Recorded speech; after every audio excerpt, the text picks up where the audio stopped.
Welcome to DIY Solar and Wind. So here you go, just a little bit of something. All it takes to get the snow off these is like a shop broom, or one for the fine tip anyway.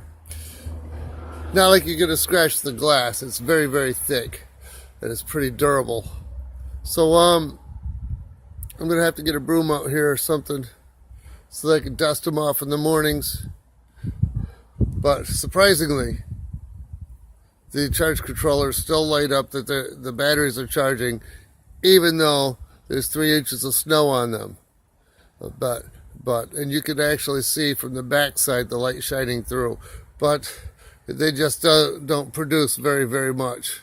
So hence the thought of sweeping them off with the big broom. But when I get a solar array, I don't have the lumber for that yet. Maybe during the holidays.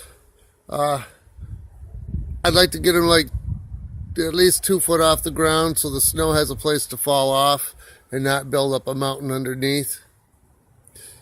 Just thought I'd share that. Have a nice sunny day.